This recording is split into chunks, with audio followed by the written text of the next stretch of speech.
Welcome to the Off The Charts Football Podcast. I'm Matt Manocherian, joined by our producer, Justin Stein, and the Football R&D Jamboree, Alex Vigderman, James Weaver, and Bryce Rossler, all of SIS. Gosh, we had a fun little talk last week, and I was so inspired by the kind of World Cup conversation that I wanted to force you guys to have a conversation with me today about class versus form. What do I mean when I say class versus form? I mean, when you talk to anybody who watches soccer, or what the other people call around the world call football, they all have this notion that's built in from very young fandom that there's a difference between how good a player is playing and how good that player's sort of peak quality is. And that is the distinction of the class, right? How good you have the potential to be, basically, how good you are at your best versus your form, which is how you are right now, where you're at, where you're playing. A lot of times you hear it talked about when somebody is injured and they're returning from injury. They need to get their form back up.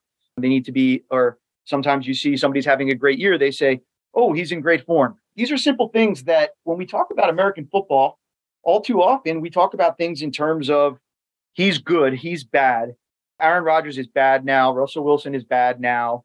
2 weeks ago, Tua was good and Justin Herbert was bad, but now Herbert's good and Tua was bad. It's too myopic. It's too like Twitterified of a way to think about football for me. So I wanted to actively, like I said, force the conversation about sort of class versus form in the NFL. And you could talk about this on a player level, like when we were talking about before, or you could talk about this on the team level. So to start off, basically, we looked at the number one quarterback in the world and looked at the number one quarterback rankings over time, because we thought that this, of all the things that we'd kind of already built, would give us the best sort of answer to this question. So the number one quarterback in the world system is a rolling average of how well you're playing the quarterback position. And it's in the currency of points above average. Right now, I'm not looking at it right now, but I would be surprised if Patrick Mahomes wasn't the number one quarterback in the world. It basically would be not just him playing really well this year, but also having played well for a few years going back, not missing games. If you miss time, that'll make you drop in the number one quarterback rankings. But we started off there because I just wanted to get a sense of, okay, like, what does this look like? A really obvious one in the A's that jumped out to me was Aaron Rodgers. If you sort of look at a chart longitudinally of Aaron Rodgers since 2018, which is when we started the number one quarterback in the world system, if you look at it longitudinally, you see a lot of time where he is got very, very high peaks. You see really, really strong points above average numbers going well above a tenth of a point above average per snap, which is a lot. You see very little below average. In fact, you don't see any below average. Even as well or as poorly as Aaron Rodgers has been playing this year, his quality has still been that of a decent quarterback, even this season. And so we haven't seen his points above average kind of dip below that Mendoza line. Obviously, Aaron Rodgers is not in the best form that he's ever been at in his life. His class was as class as anybody that we've seen in our system. But in terms of where he's at right now, he's actually doing okay when you compare him to somebody like Tom Brady, where you actually can really see that in the last couple of years, Tom Brady really was peaking right around playoff time each year. Not peaking as high as Aaron Rodgers has been since 2018, but near to it. But then when you look at it this year, Tom Brady has been statistically bad. He did dip into the below average ranks. So understanding not just where you are relative sort of to yourself, but also what does good mean and what does bad mean? Because sometimes it means different things for different people. I found that to be interesting. So with that as a jumping off point, I wanted to kind of talk about things in the lens of the quarterbacks. And then also I wanted to open it up because, Alex, I know you also did some work to expand this to different positions and to different teams. Yeah, so I guess I'll talk about sort of another way to operationalize this idea. The world's number one quarterback ranking is smarter than what I did for this other look into things, but it also, what I just did, sort of works for all positions, works for teams, whatever. So the notion is we take a rolling average of the last 8 games for every player or team, and we take that rolling average for total points. In this case, I use total points instead of points above average. There are reasons to use one versus the other. In theory, total points gives you more credit for playing a bunch, which might have some value in small samples. So anyway, taking a rolling 8-week average of total points, and your class is your peak over the last, well, we have total points since 2016, so over the last 7 years. And your form is your current 8-week rolling window. So like the best player in the NFL in terms of form is Patrick Mahomes. Incidentally, he's also the best player in terms of class because his peak is higher than anybody. And in fact, his peak from the perspective of this calculation was just a few weeks ago. So there's been, I've seen a little bit of sort of discourse in the Twitterverse on and I guess Bryce wrote an article a few weeks ago on whether Mahomes' current season is as impressive or more impressive than his MVP campaign. And I think that there's something to be said there, partially because of what's around him, and total points sort of accounts for that. But Mahomes is kind of achieving both simultaneously right now. Interesting. So you're saying that, at least according to this system, that his best now is even better than his MVP best? In terms of like an 8-week window, yeah. One of the things that's true of Mahomes that might not be true of other quarterbacks that's been sort of his calling card, or at least was for a while, is like he never had a bad game, right? And that's actually not captured in this notion of like what's your best and what's your current, right? But that is a very big part of Mahomes's profile, is that he is consistently very good and just never... He never has a lull game. You don't see with him what you've seen in the last few weeks with Josh Allen. Of course, Allen's had some injury issues, but like other quarterbacks dip in a way that Mahomes does not. And that, as much as anything, I suppose, helps with maintaining, like if you're looking at an 8-week rolling average, if you have no bad games in that 8 weeks, you don't need to be at the peak of your powers in any given week to be one of the best quarterbacks in the NFL. If you just are, bringing your lunch pail to work every day kind of thing. That's been a big part of Mahomes' value. That's pretty interesting because he's such a flashy player. I don't know that's like not very obvious to me that that's how that would go. I think that's a big part of like why you can make an argument for him being like one of the greatest quarterbacks of all time through as few years as he's had, is because he has this combination of like consistency and flash that not a lot of players do. Yeah. Well, speaking of the greatest of all time, let's talk about Tom Brady. What did your system think about Tom Brady? I noticed that in terms of the discrepancy between his class and his form, he's one of the bigger deltas that we saw there. Yeah, and his peak is, well, and actually from a team perspective, the Bucs also had this, like that end of 2020 heading into the playoffs type range for both he and the Bucs was really a big moment for him as a player. And certainly in the last few years, but also just like in general overall, that was a big peak for him. And obviously we don't have earlier seasons, total points in 2007 might have something to say about this. But like in recent years, really that 2020 season was a big range for him. And we actually have his peak being basically that 8-week window heading into the start of 2021. Interesting. So, Alex, are you willing to say that Brady is washed? No, but also, so I think, his form is bad. Yeah, his form is bad.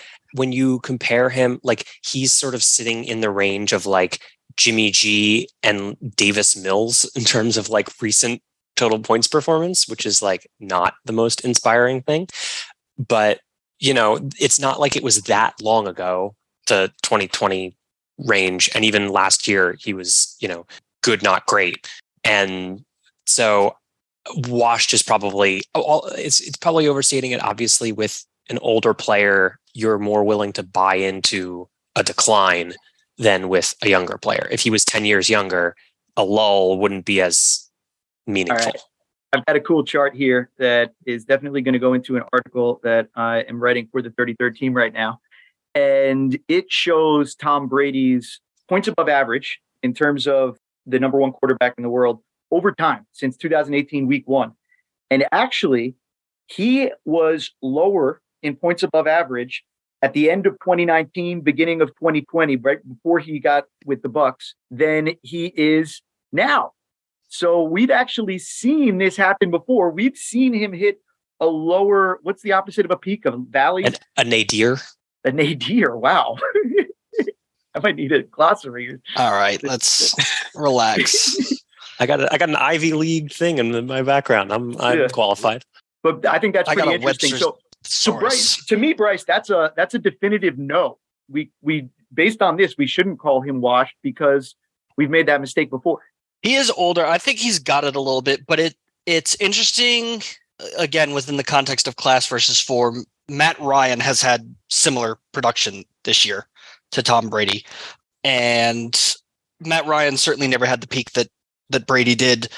But it's interesting that people are willing to write off Matt Ryan much quicker than they are Brady, because Brady has sort of earned that. Who's people? Is that Frank Reich? Is that Jim Irsay? Like who's people? Or just I'm like not naming names. I'm not gonna take this bait. But I like the general discourse in sports media and among sports fans. Well, here's the difference. We've seen Brady recover from those valleys, or whatever the word that Alex used before. Matt Ryan, I'm looking at his chart right now. He goes from being not as high as Brady's highs, very steadily declining, where like he's averaging in 2018 about 0.07 of a point above average. In 2019, he's dipping to like 0.04 of a point above average. 2020, he's kind of at 3. 2021, he's at just about 0. And then you see 2022, he's dipping into the negatives. So it's been a steady kind of like, this isn't like the stock market going up and down. This is a recession right here. So you could argue that I guess Rodgers and Brady have the same phenomenon here, right? They have both in the last 3 years gone from people being concerned about them being not necessarily done, but like definitely on the downslope, to having MVP quality seasons sort of out of nowhere. And also I would say that's a good reason why understanding that Matt Ryan's sort of valley is different than Tom Brady's. But this plays into the class form discussion a bit, doesn't it? Like even though their form statistically is similar, because Brady's class has been much higher, people are willing to give him the benefit of the doubt more so. His class has been higher, and his recent form has been better. Brady's last 5 years, that's how many years, his 5 years goes from very good to mediocre to very, very good to mediocre, whereas Matt Ryan's last 5 years goes from very good to less good to average to crap. Yeah, I'm not saying you're wrong. I'm just saying this is a practical example of how the class versus form framing. No, you're wrong. How am I wrong? It just sounded like the right. The other thing that I think could relate to this and sort of, I guess, is like a way you might be able to measure what I was saying with Brady and Rodgers is like, and of course you couldn't know this before a player has shown that they can do it, but like the ability for a player to accelerate in terms of these kinds of measures, right? Like have a very steep upswing after being bad. If you've shown that you can do that, if you've shown that you can do that, then like I'm thinking of a sort of like baseball example of like a guy who comes up from the minors, is really good, then gets figured out, and then like can you recover off of that and swing yourself back up? And players who show that they can do that, and if you're using the example of Brady and Ryan, I have an example of a player like that. Okay, because my next comparison was between Taylor Heineke and Carson Wentz. Because once I got these charts for like quarterbacks that have been really good, I was like, ooh, I want to see some commanders. So I think Heineke is exactly what you just described. He below average throughout his career, or throughout the last 5 years, I should say, in terms of point above average. But he did have that one section where he started seeming to perform pretty well throughout 2020. And he was almost at 0 in terms of making it above the Mendoza line. But then 2021 started and he just absolutely was trash and really hasn't shown the ability to climb back up, despite the fact that Washington's been winning some games with him I would say that his performance hasn't been the reason when you look at it in terms of this sort of stuff. Like, for whatever reason, when Heineke plays, the team plays better, but it's not really because Heineke is anything other than kind of what you just described, Alex, like a 4A baseball player. Yeah, or even like, I guess, Cooper Rush earlier in the year for the Cowboys, like a team that was able to perform pretty well around a quarterback that, like, you could make an argument is galvanizing the team and whatever, but like from a statistical perspective, it's difficult to argue that that player is doing much for the team. Yeah, definitely same page on that one. And this is how football people talk about backup quarterbacks too, right? We would say he's not the sort of guy that you want as your starting quarterback, but if your quarterback gets injured, he can come in and win a few games for you. That's literally the way that it's talked about. Not to be, if you have to go 8 games with him, then you're going to be in trouble. That's usually the way these guys are kind of talked about. Comparing Heineke to Wentz, we go back to 2018 and 2019 when Wentz was above average, just barely. Like you said, not in Brady territory, not even in Matt Ryan territory.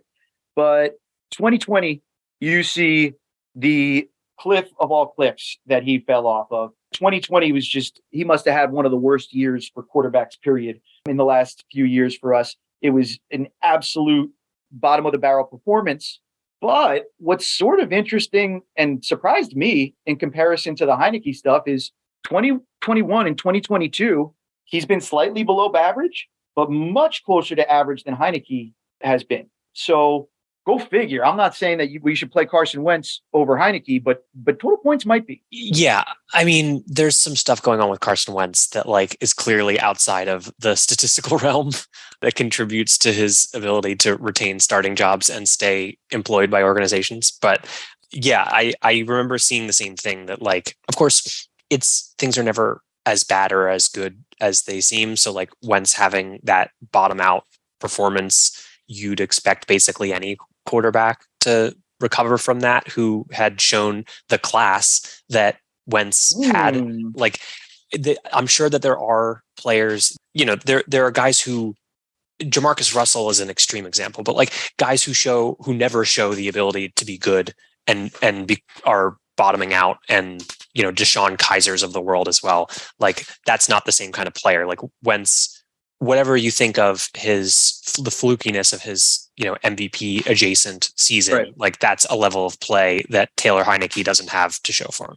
Right. We can hate all we want on Carson Wentz, but his class is clearly superior to those other guys that you were just mentioning. And that's why, if he gets traded around, like, that requires 2 things. It requires one team to think that they don't need him, and it requires another team to think he could be useful. And that second thing is a lot more likely for a guy who has shown, quality performance, even if we're not talking about MVP type. This kind of reminds me of the Zach Wilson, Mike White situation in New York right now. And good one. I'm going to look it up while you talk. Well, I already looked it up. Zach Wilson's peak, according to Alex Vigderman, and not me, is much higher than Mike White's, but the Jets just seem to be doing better without Zach Wilson. Yeah, what's up with that? Quarterbacks that perform better, the teams that perform better with worse quarterbacks. Well, the narrative would be that the worst, especially in the case of White versus Wilson, the narrative would be that Wilson is not able to allow the offense to work for itself. He extends plays and makes it awkward for the team to sort of play around him. Whereas he ruins things, right? Like, yeah. whereas he's Mike a White ruiner. doesn't actively ruin things. Yeah. And I think that's also like the argument that people have made. I mean, any of these like game manager type guys, right? Like that's the argument that you hear, is that they are able to stay within the confines of the offense. And if the offense is good and the skill position players are good, they just sort of keep things on the rails. Bryce, I'm not seeing the same thing as you. I'm seeing very comparable poor performance by both Mike White and Zach Wilson when I look at the number 1 quarterback rankings. Like, Mike White pretty much has been at negative 5/100ths of throughout his career, with his peak coming at negative 300ths and change there. Whereas, let's see, Zach Wilson, he's mostly been at about negative 5 or 600ths, and his peak is right about that same 300th and change. So, like, I think that this more matches your intuition than we might have thought. Then what's this first tab on Alex's Google sheet? Maybe the eight game calculation did something different than the number one quarterback in the world. Yeah, that's what I was looking at, was the 8-game calculation. But yeah, I mean, for that kind of comparison, it's also tough.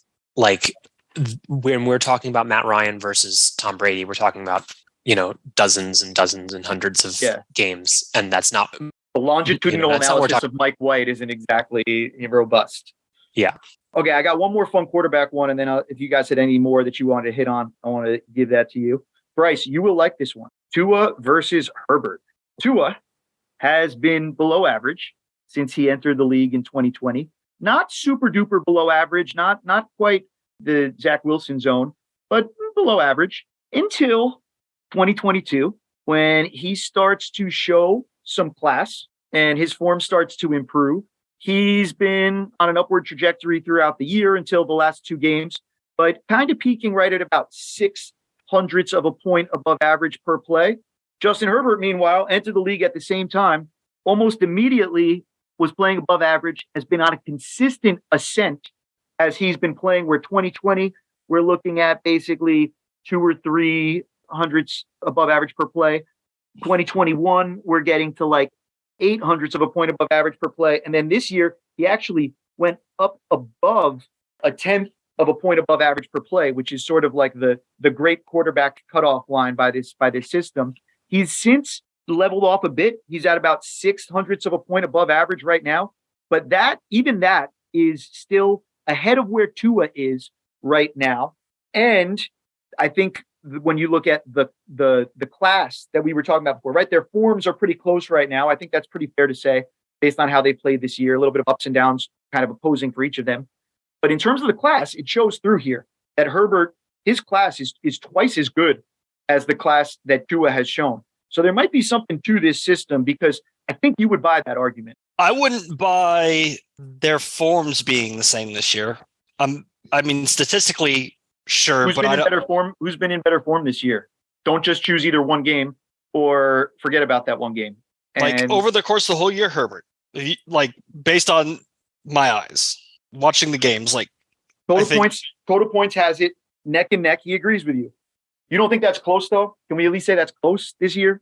I think the only reason haters going to hate. I think the only reason it's close is because Tua has Tyreek, Waddle, and Mike McDaniel, and Justin Herbert has Lombardi as his offensive coordinator, and Keenan Allen's been hurt all year. That's fair. I think that's the only reason the production has them neck and neck. Well, then we should do a better job of total points, because we endeavor to separate that sort of thing out as best as we can. We're doing what we can here. All right. What else? James, was there any interesting ones that you wanted to call out? Yeah, there was a lot of interesting ones, I would say, in terms of, I was looking at running backs a little bit and seeing like a big discrepancy between guys like Dalvin Cook, Jonathan Taylor, from their big drop-offs this year. And that kind of made me think about the positioning in itself, whether if like running backs show this higher variance, or if, wide receivers would show the higher variance between class and form. I don't have anything exactly built out to it, but it was kind of making me think about that a little bit. I guess that stands to reason. Like what we know about running backs, how they both have like really quick aging curves in terms of their trajectory as far as that goes. And also their performance maybe not being as sort of predictable as other people as they perform. They're so dependent on others, right? Like going back to what Bryce's last point was. Yeah, I think certainly the mix of being dependent on others and having low sample size and therefore high variance is particularly relevant for receivers, right? Like, sure, total points does capture all of the routes that you run in terms of like how often you get targeted relative to what you'd expect based on the route being run. But like that value is pretty small. Like most, 99% of the value that's getting thrown around for total points is going to go to what you do when the ball is thrown to you. And if you're only targeted a handful of times a game, like even the most heavily targeted player is only getting 10 or 12 targets a game. So like if you have a couple plays go one way or the other, that has a huge effect on your performance. You're going to have bigger swings Whereas for a running back, you at least have theoretically a lot higher volume of plays, and most of those plays are smaller chunks.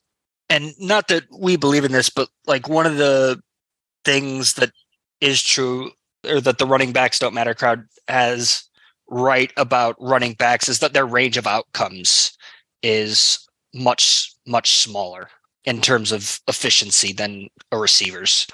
On most plays, obviously running backs can hit big gains, but you could have a 3-yard gain one play and a 5-yard gain the next, and that's not necessarily a big difference. But a receiver can have a 10-yard catch and then a 27-yard catch. There's a lot more noisiness there. Likewise, just looking at it, not even doing any analysis, you see corners, similar thing, which makes sense. The difference between corners class and corners form is going to kind of like show up here, because Tyson Campbell had a great first 8 games of this season, hasn't been as good since then, and you see a big split show up there. Interesting looking at other defensive players that have showed a lot of class at one time or another, including Nick Bosa, Demario Davis, L'Jarius Sneed, another corner there, Cameron Sutton, another corner. Some pretty interesting things there. Steph Diggs. I think it's kind of interesting to look at some of these like non-quarterbacks that have shown extreme class. It's pretty interesting to look at some of the names that pop up. Your Pat Surtain, your Calais Campbell. They're actually really good players, the ones that tend to show up as having class. The other thing about receivers I noticed was Tyreek's best 8-game stretch in terms of total points was like 32 point something in 8-game stretch he had in 2019, which is greater than his total points from this year. So, and he's been incredible this year. So there's a lot of volatility. There's a lot of volatility, and to Matt's somewhat joking point earlier, like total points is not, it's not at its best trying to separate the value of a quarterback and a receiver in terms of the way that it shifts your offense's capabilities. Tyreek in particular is the kind of player that just like totally changes the geometry of the field and how defenses attack you, and the way that it opens up the other areas of the field for other players. And like all of these elements are pretty difficult to quantify. And so we do as well as we can, especially on throws, to be able to separate like air yards versus yards after catch versus yards after contact and that sort of thing. But the way that a player can sort of impact the offense as a whole and lift the boat in its entirety is something that we're not as good at. Fair enough. All right. We can leave off with that kind of sobering bit of self-criticism. We endeavor to get better. We should add some notion of gravity into total points. Maybe you just have me thinking, although in terms of the quarterback wide receiver split, that I don't know if that helps with that specific question, but the basketball folks at SIS do a pretty good job of analyzing the different gravity that different players carry with them, how much the defense is paying attention to them. And we could do some more work on that front. We'll change our tails this offseason. Yeah. We've at least looked into, this was 5 years ago or so, looked into some of the like clear out route type stuff and what the impact of a guy who's able to stretch the field could have. And we didn't get far enough to be able to implement it into anything. But I do remember just the mere presence of one go route or 2 go routes on a play was helping the other players on the play in a lot of ways, especially if that player running the go route had the juice, as we like to say. Yeah, but it's also, it's a little bit bidirectional, right? If you have guys who are able to draw attention on underneath routes and cause the safeties to be looking in that direction versus worrying about the guy who's running by them, like that also, it goes both ways. So, all right. Jamboree, thank you very much. We will flip forward to our next segment. This episode of Off the Charts is brought to you by Betway. Football season is in full swing, and you can get in on the action with Betway. From NFL to college football and more, Betway offers over 1,000 betting markets, generous promotional offers, and incredible Betway boosts. New customers get up to a $250 free bet upon registration. Download the Betway app or visit betway.com to start playing today. Betway boosts have limited availability. For new customer offer, must be a new verified Betway customer, over 21 and present in Arizona, Colorado, Indiana, Iowa, New Jersey, Pennsylvania, or Virginia. Minimum deposit of $10 and opt-in may be required. For full details, see terms and conditions. Free bet funds are not the same as cash and are subject to restrictions. Visit betway.com. Gambling problem? Call 1-800-GAMBLER or visit betway.com/RG. Up next, we've got Corey March from Betway for the Betway Betting Corner. So we both went 1-1 last week, which in the world of parlays, I'm told is not successful. A little bit of my inexperience showing. Corey, what's your excuse? Oh, man, no excuse. Just disappointed. I'll blame it on the Titans, though. It's not my fault. Technically, it's the Titans' fault. The Lions took care of business. That was supposed to be the hard part, but the Titans blew it. Yeah, you were sitting pretty there.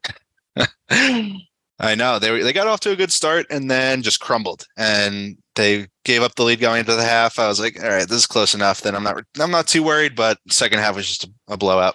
Yeah, they seem like they're kind of a mess right now. And they did win they lose that third straight game like we talked about. So tough one there on my side. I was like you, feeling really good about the Eagles and their dominant game. And then Tua went 10 for 28, just totally letting me down on Sunday night. I think I said last week, I think Herbert's the better player, but geez, that was like really something else there. So can you explain that? Because it was such an anomaly compared to what we've seen from him this season. I think Tua's hurt. Okay. I think it's got to be the ankle thing that happened a couple of games ago. The last two games, he's been so inaccurate. You know, with the Niners, it was like, okay, great defense. Maybe they're doing something that's bothering him. And certainly the coverage of the linebackers of the 49ers was notable. You know, when you look at like Fred Warner out there and stuff like that. But that's not the case with the Chargers. And the Dolphins did what I thought the Chargers were going to do. I thought the Chargers weren't going to be able to get out of their own way and weren't going to realize that they could run the ball. And it was the Dolphins that couldn't get out of their own way. They kept throwing, even though they couldn't throw, and they never took the easy stuff that was there for them. And then their running back got injured. Just a problematic night for me. I was not. This is why I've never been a gambling guy, Corey. You're gonna have to reel me back in here. I know that was hard to watch. He was missing wide open throws by a mile. Yeah, I think injury, but I mean, I don't know. Like we've seen Tua a few years now, and his first couple of years in the NFL, he wasn't as accurate. He didn't have as much velocity on his throws, and he thought, okay, he's been injured some, and maybe that's what explains it. But the quarterback that we've seen most of this year and the quarterback that we've seen the last 2 weeks been totally different. And of course, right when everybody was ready to write Justin Herbert off, he came and he had one of those games where it's like, oh yeah, that's why we all thought this guy was a generational quarterback for the last couple of years. He still looks pretty good, huh? Yeah, I got that from Trevor Lawrence on my end, but we haven't seen that quite at all. So I think probably his best game, and maybe Jaguars onto something a little bit. I told you last week, Total Points likes the Jaguars. So maybe they were onto something. They're still our number 10 team in total points. Not bad. 13th on offense, 14th on defense. Yeah, clearly should have put more emphasis on the total points rating than the head-to-head dominance by the Titans in recent history. Right. They broke the streak. All right. Well, we both went 1-1. Almost doesn't count, but we're back. We're back this week. We each have our 100 units to spend. By the way, the CEO of SIS told me that it sounded like you didn't really think through the system very well before we started recording last week of how this contest was going to work. We need to decide what do you get if you win and what do I get if I win? Like, what are the stakes? What do you lose if That's I win? the flaw in the system. I got it. Okay. Yeah. We'll have to figure that out offline and report back to the people. All right. We'll report back to the listeners once we figure that one out. But I like that idea. There's got to be some more juice on this thing. Yeah. I always figured between you and I, bragging rights mean a lot, but clearly we need some physical reward here. Probably some public embarrassment is what will make everybody else happy. If I lose to you, I feel like that's enough public embarrassment, but Ooh, we'll come I back. like that. We'll come back to it. Nice. You just took an indirect shot at me. I like it. All right, let's get right into the game this week then. As everybody knows, the Betway Betting Corner is the competition between Matt Manocherian and Corey March. We each propose a parlay in the NFL each week, and the good folks at Betway will give you an odds boost if you make that bet. Process over outcome. We gave some good bets last week. Didn't hit, but we hope you'll stick with us. Corey, what do you got? Yeah, I feel even better going into this week, which I was pretty confident last week, but we'll turn in the page. We got two really good picks coming at you here. So we have 3 Saturday games for the first time this year. And my first pick, I'm going with the 4:30 kickoff, and I'm taking the Ravens on the road against the Browns. So the spread is either plus 2.5, Ravens plus 2.5, or plus 3, depending on where you look, which is actually, by the way, a key difference and a good example of why you should have multiple sportsbook accounts. You could line shop this one. That's interesting. Yeah, exactly. And that's a crucial number for anybody who knows football, not just anybody who knows betting. But what I'm actually going to do here is lock this in at plus 3.5. We have alternate lines available on Betway. Basically, any alternate line that you can think of is offered. So what I'm going to do is I'm going to take this at plus 3.5. The goal is to secure a win in place of what could potentially be a push there if this ends up being a Ravens 3-point loss. And that's a good note for the listeners too. A push is a loss in parlays, right? A push basically negates the one leg, so you just get it basically becomes if it's a 2-leg parlay, it basically becomes a straight up single bet. Got it. Okay, so you're 3.5, so that'll be out of play. I don't understand how the Ravens get 3 points to begin with. I know they're on the road, or 2.5, or whatever it is, wherever you different see. I know they're on the road, but that was one of the ones that I was looking at as well. I think that's a really good bet. We've got the Ravens with a 15 ranking spot advantage blocking, specifically run blocking against the Cleveland Browns run defense. We see that as a big advantage spot for the Ravens. So I like this bet for you. I would have thought that this was closer to a pick'em game to begin with. Mm-hmm. Maybe there's some residual Deshaun Watson love from the sport books. I don't know exactly how you get there on this one. Yeah, I'll give a few factors that played into it for me. I'm going to start by saying I think there's a little bit too much weight being put on Lamar Jackson being out. I think anytime Huntley's been good, right? Yeah, exactly. That's what I'm saying. Anytime a starting quarterback is out, you'll almost always see a pretty big impact on the spread. Can't say for sure what the spread would be if Jackson was playing, but usually pretty good at spread projections. And my guess would be the Ravens minus 1.5, maybe minus 2.5. So be about a 5-point difference. So Ravens are 9-4. They're in the hunt for the AFC playoff bye. So I think it's kind of a little bit overlooked that Lamar is probably having his worst season. Should probably say his least good season because he's still a great player, but he's the 13th ranked quarterback in wins above replacement. And I like Tyler Huntley, like you said. I think he's kind of like a light version of Lamar. Interesting stat with him. The Ravens are only 2-4 in games started by Huntley, but they're 5-1 against the spread, and they haven't lost any of those games by more than 3, which is the number we're looking at here. And you brought up the balance. They do a lot well besides the quarterback position, so I think that balance continues to carry them here. Top 5 offensive line, number 2 in blocking total points, and they're 5th in run defense, and the importance of that really gets amplified when you're playing Nick Chubb and the Browns. You brought up Deshaun Watson. This is his home debut, which is a slightly concerning narrative, but he's played worse than Jacoby Brissett in his first 2 games, even though he's obviously the way better player. And we've got the total all the way down at 37, which means it should be a close, low-scoring game, and that sounds good for my bet. I think it's a toss-up for the Ravens to win the game, like you said, so gladly take the 3.5 points here. Yeah, I like it. I like it, especially when the Ravens have the ball, for the reasons you mentioned. It seems hard to imagine a scenario where the Browns can really stop them in the run game. Just the strength of that Baltimore offensive line, the Patrick Ricard, J.K. Dobbins, all the different horses they have there. And Clowney and Garrett are formidable on the edge, of course, for the Browns. But I think up the middle of their defense is a whole bunch of nothing. So I really like that. You look at the number 1 gap running team in the league, the Ravens, like we talked about last week. They're also the number 3 team in gap yards per carry, whereas the Browns they're 25th in gap yards per carry defensively. So we can expect big gains from the gap running game when they have the ball. And yeah, how do you lose this bet? If Deshaun Watson shows up, really, that's probably the biggest risk for you here is like, if the Deshaun Watson that we remember decides to make an appearance, then that could be trouble. Exactly. Does he finally put it together and brush off the rust and turn into the old Deshaun Watson? But haven't gotten any sense of that yet. So hoping that's still a little bit of a ways off. Maybe it just doesn't turn into form this season. I don't know. It's hard to come back from such an extended absence with a new team. We'll see. It's hard to predict, right? Mm-hmm. It's hard to predict. I like this matchup for you. Total points for what it's worth. Likes the Ravens a lot. Number 8. Like the Browns more than you might expect. They're up at number 12 in total points right now.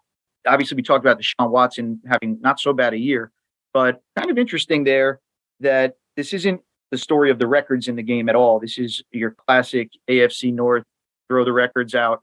Going to be a whole lot of punching each other in the mouth in this one. I feel like the Browns are a pretty good barometer for an average team. They're like the most average. Yeah. I feel like every team in the league is average this year. Yeah, but I think the Browns are consistently average. I think They're a lot of teams 16th net in out offense to average. and 15th on defense, so that's pretty average. Yeah. There you go. Yeah, I think a lot of teams net out to average, but I think the Right. Browns are pretty consistent in what they do, and that's just an average football team that if a better team shows up playing their game, should keep it close or win. Hoping for at least a close game here, and that's what I expect. All right. I like your first bet. What are you going to be pairing that with? Yes, the next one, I think this is a good spot to buy low on Dallas and sell high on Jacksonville. I'm not going to mess with the -4.5 here. I'm just going to take Cowboys money line. Obviously got beat pretty bad by the Jaguars last week with my Titans pick, but important part of betting is to be able to turn the page, push aside that recency bias.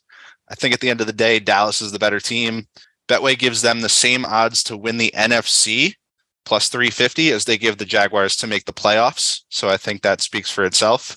Cowboys are a title contender. Jacksonville unlikely to make the playoffs. I see three real contenders in the NFC: the Eagles, the Cowboys, and the Niners. You see that the same way right about now? Don't forget about Tom Brady, because he's just lurking there, leading his division, and he's going to get a matchup that I'm going to hate once he plays in the playoffs. But Tom Brady aside, I think those are the three real contenders. Yeah, I agree with you. I have less faith in Tom Brady and this Bucs team this year. I think the magic is just gone. I know they've put up some, they've kind of turned in some late game heroics to pull out some wins, but overall they've just looked really bad, including last week was horrendous. They got blown out by the 49ers, and that's the quality of team they're going to run into in the playoffs. And I don't know, I just don't see it happening, but like you said, can't count him out definitively. All right, so I like where you're going here. Obviously, we've talked about, I like the Jaguars a little bit better than you. Total points has them at number 10, and we hope that Trevor Lawrence comes back to bite you again. No, I'm rooting for the listeners. I'm changing my tactics this week. Thank you. Finally, we need those good vibes. Positivity. Yeah, I think that was the problem. But the Cowboys are number 3. They are a legit contender to win the Super Bowl this year. So I do like that on the money line, playing the team quality there. I think that's a strong bet for you as well. Yeah, one factor that I dug up here that I think plays into the matchup. Trevor Lawrence is playing the best football of his career so far, but his biggest flaw has always been his ability to handle pressure. He ranks 4th in IQR from a clean pocket, but 22nd when throwing under pressure. Dallas brings the number 1 pass rush into town. Jaguars have about probably a league average pass blocking unit, so I think that matchup favors Dallas. I think that was a little bit of a wake-up call last week when they almost fell to Houston. Mm-hmm. Grabbed that late live on the money line for Dallas, so that ended up being a good bet for me personally. But that's where we're at. We've got Ravens plus 3.5, Cowboys money line. The original line for that, if you combine them, is plus 157.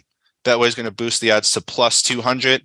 You got to like that. Yeah, a lot of good money there. Heck, I'm heading up to the Lehigh Valley this weekend. I might have to get in on that one. Get in on it.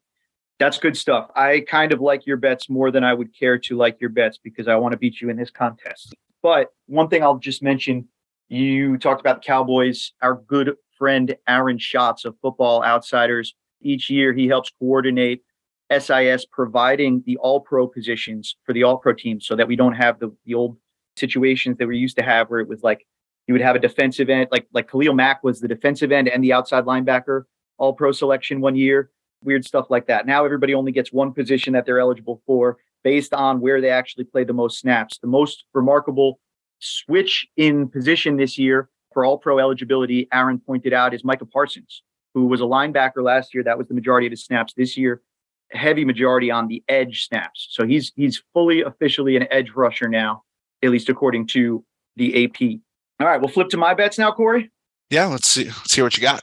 All right, you got to help me out with the numbers and stuff like that. Let me know what sort of numbers you're getting on these. But the first one that I liked, and I got to be honest, I don't feel as confident as I did last week, but there's a scenario where leading up to the game, I think both of my bets could either become more enticing or considerably less enticing, depending on who's playing quarterback.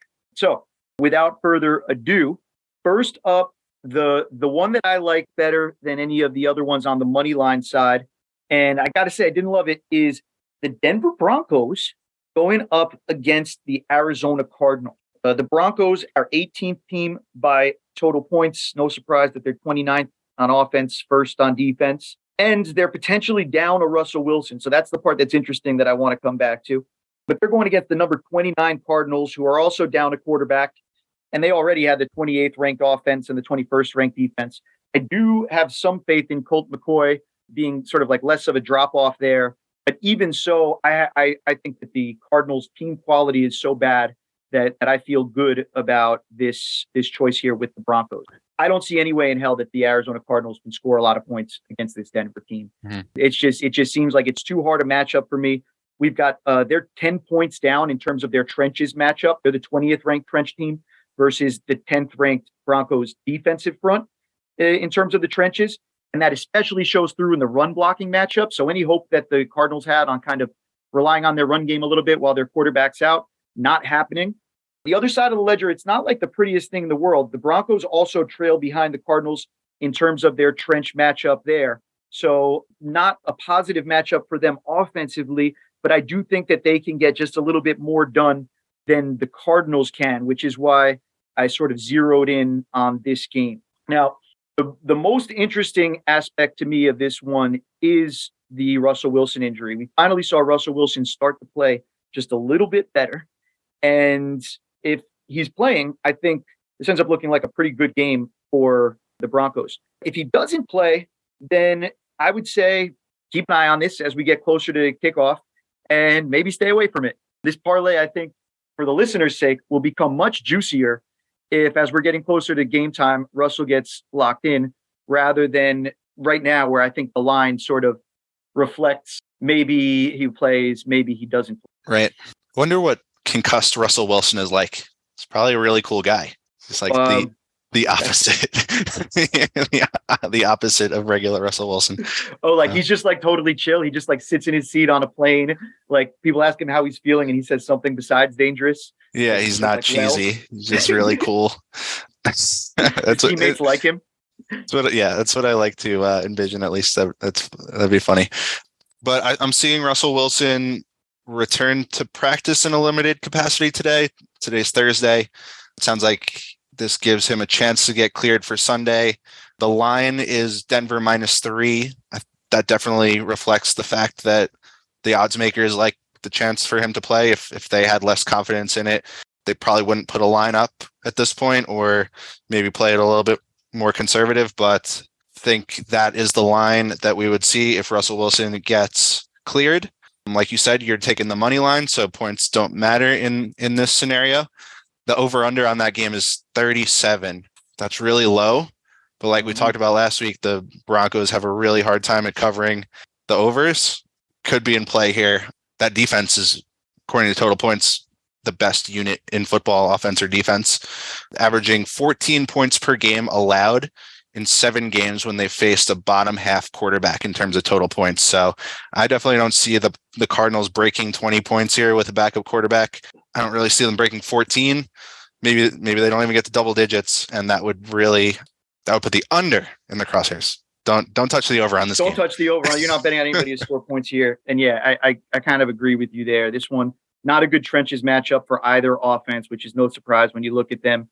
I'm betting here on the Broncos finally sort of having a little bit more to show for it, right? You know, they've lost so many games. I think it's 9 of their last 10 that they've lost. I think they're better than that. That's kind of what I'm betting on here. I think the Cardinals are as bad as they've looked. And for the sake of this bet, I hope the wheels fall off this week, because that's what I'm counting. Now, if I lose this bet, it's because either Russell Wilson didn't play or Russell Wilson plays like he's played every week 1 through 13 of this year.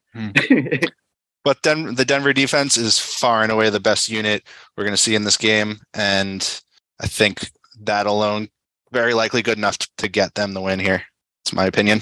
Okay, second half of my leg. This is one that surprises me because we've talked on this podcast about liking the unders and how the unders have performed so well this year. I'm taking an over, and I'm taking an over in a super familiar game for me. The New Orleans Saints playing against the Atlanta Falcons. Old rivalry game.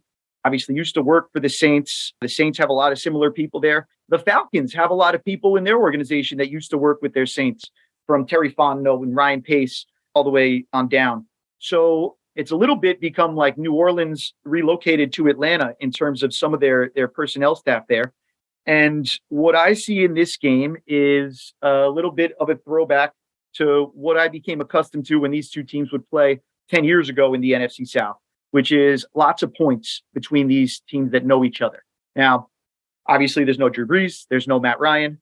How am I getting there? Number one, Saints big advantage when they have the ball from a trenches perspective, and specifically a passing advantage from a trenches perspective. So we know their quarterback play this year has not been anything to write home about. That said, I do think when it comes to their familiar opponents like the Falcons, they know what it takes to get points on the board. Indoor game here on the track, that's how these tend to go. And that's what I'm a little bit banking on here. Whereas, we talked about the Ravens-Browns game before. I would think that those games tend to be even lower scoring than you might expect because of the familiarity. So that's one thing I like there. And along with that, from the Saints' perspective, and why I like them offensively, is the Falcons' defense is awful. They're way worse than I thought. They're a really, really bad defense. And that's pretty important. The overall total points ranks, when I pull up the Falcons, they are 23rd overall, but 4th on offense and 31st on defense, which is super surprising to see that's been kind of their underlying performance.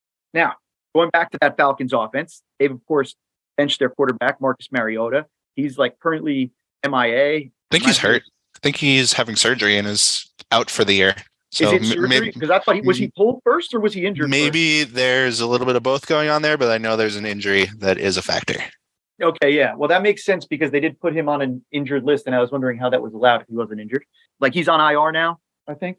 So, regardless, it'll be Desmond Ridder playing. I studied Desmond Ridder coming into the draft last year. I wrote his report, and what I thought of him was that he's a limited quarterback. He doesn't have the elite physical ability where I think he can ever ascend to being a win with or a win because of type of quarterback. But this is a guy who, more than anybody else who came out last year, showed the ability to play the position. He showed a real command of the position, even more so than a Kenny Pickett, in my opinion. This is an experienced quarterback. This is somebody who made some real progression type reads and throws in his college days. He's sort of I think, got a high floor in terms of the way that he performs, because I think he'll make he'll pull it down and run it if he needs to. He'll play within himself. And I think that's what the Falcons will ask of him here. So the spread, 43.5, kind of middle to low, but lower than I would think it should be for an indoor game between these two teams where there's really not a lot of defense showing up to play in this game. I like the over here. Again, I wish I felt better about either of these bets, but this is another one that you can keep an eye on as we're getting closer to the game time, seeing what exactly the situation is with the health of each team. And like I said, if this is Russell Wilson playing and we seem like we're pretty much all systems go on offense in this game, then get in on this parlay. If Russell Wilson's not playing, if this game starts to look shadier and shadier, then it might be a stay away. And then I'll just have to pray that I beat Corey. Some insight to add to that Falcons Saints game. The line you mentioned is 43.5. First time they met in week 1, the line was also 43.5, and they put up 53 points. Well, you're going to say they scored 43.5. That would have been impressive. Yeah. But they put up 53, got 2 different quarterbacks here, though. So that's something to keep an eye on. You went into that. You talked about Desmond Ridder. I'm intrigued by Desmond Ridder. I don't know as much about his fundamentals like you spoke about as you do, but he was a winner in college. And I think that gives him some sort of like a baseline confidence to draw from. He was 44-7 during his tenure at Cincinnati. He turned that team around. They had 2 losing seasons prior to that, just jump-started them and took them into really playoff contention every year. And they finally made it in the end there. But a little concerning, he was only 5-5 against ranked opponents, 4-3 against Power 5. And my main concern with him, not the environment, not playing his first game on the road in the Superdome. I think he's been in big environments. My bigger concern is that we're facing an NFL defense for the first time. So see how that goes. But I'm interested. I'm interested to see what happens. I think he has the capability to come in and play good from the start and put some points on the board. I don't think it'll be a disaster. I kind of think we'll see from him something pretty similar to Marcus Mariota in the Falcons offense. Mariota led the league in average depth of target. Ritter's throw depth was on the higher end of Division I throughout his college career. And Ritter showed in the preseason and in college that he could use his legs to his advantage when he needs. So some similarities there. I think we'll see a lot of handing off running by the Falcons offense, which isn't anything new. They're last in passing above expectation, so they run the ball a ton. They're top 5 in rushing attempts, but also yards per attempt and yards per game, so they do it pretty effectively. And yeah, and I'll throw out there too, I mentioned the blocking matchups before in the trenches. That's on the trenches tool, which is at the 33rdteam.com/trenches-tool. There you can see that both of these, it's a +23 matchup for the Saints when they have the ball. It's a +8 matchup in terms of ranks, how many ranks ahead of them they are when the Falcons have the ball offensively. But specifically in the pass game, these matchups get even further. So the pass blocking specifically, the Saints with a 29 rank advantage, the Falcons with a 20 rank advantage. So that's part of the reason why I think you're right that there might be a little bit of a cat and mouse where we try to protect our quarterback early, but I could see some dropbacks here. And in terms of the projected number of rush and pass snaps that we see in this game, we have a projected 27 run snaps for each of these two teams, but 36 projected pass snaps for the Falcons and 35 for the Saints. So part of my over is counting on going above 70 pass attempts total. Well, Saints are averaging 26 points per game in Dalton's 6 home games compared to 15 points per game on the road. So that is in your favor as well. Give me that track. Yeah. Yeah. The emotions running wild, and let's have each team score 43.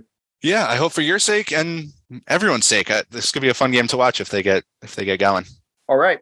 Let the listeners know where they can go to get the parlays offered here, as well as the big $250 bonus. So we didn't give the viewers the important scoop on the odds boosts for your parlay. Yeah, I need my boost. Yeah. We'll let them know. We got to let them know. So your parlay, Denver money line and Atlanta versus Saints over 43.5. Started out plus 233, boosted to plus 275. Ooh. So like you said, if Russell Wilson gets out there, Denver's a good bet to win that game. And the folks at Betway won't be happy if they're that plus 275. If Russ ends up playing, that'll be there for you. So I'm trying to subvert the system. 2 seemingly solid bets here. We got one at plus 200 and one at plus 275. These will go up on Betway Friday morning and will be up through the end or until kickoff of that Ravens game on Saturday. So be sure to get over to Betway and lock those in prior to that. If you haven't already, check out betway.com/offthecharts and sign up for the $250 free bet welcome offer. A little bit of an inside scoop on that. Minus 300 is the odds limit for the welcome offer. So some quick math here on that. If you bet $250 on a line that's minus 300 odds, according to the implied odds, that's a 75% chance of making $83. So pretty good chance you come out making a decent chunk of money. If you lose, you get a second chance. You can use them for the same odds. So you have 2 very good chances there. And there are all kinds of strategies you could use for the welcome offer. There's even a lot written out there. I don't have anything to cite off the top of my head, but if you're really into it, you can Google around, search around, and get some expert advice on how to play these welcome offers to your advantage. But the book, The Logic of Sports Betting, was recommended to me by Will Hester. I recommend it to everybody. It pretty much makes the case here very clearly that, number one, these are bad for the sports books. These are money that they're giving you out of their marketing budgets because they want you to use their sports book. So take the free money. The other thing that he would say is for the welcome offer, bet as big as you can on a long shot, actually, as opposed to doing what you said, the minus 300. Mm-hmm. Bet it all big, and take the chance that you're going to really increase your bankroll right up front. Right. It really depends on your risk tolerance. If you want to play it safe, you can go in and like I said, have a really good shot at just banking that $83. But like you said, if you go out there and shoot your shot with really say plus 300, plus 400, and you bet $250 on that, you're talking about a big payday. And if your bet misses, then maybe you turn it around and do something conservative with the free bet that you get in return. So like I said, all different kinds of strategies out there. We want the Off the Charts listeners to take advantage.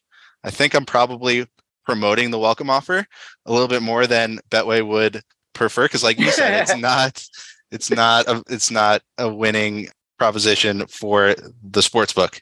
But we want to see you sign up. We want to see you take advantage of it. At least Matt and I do. Can't speak for everybody, but we hope you sign up. Again, betway.com/offthecharts.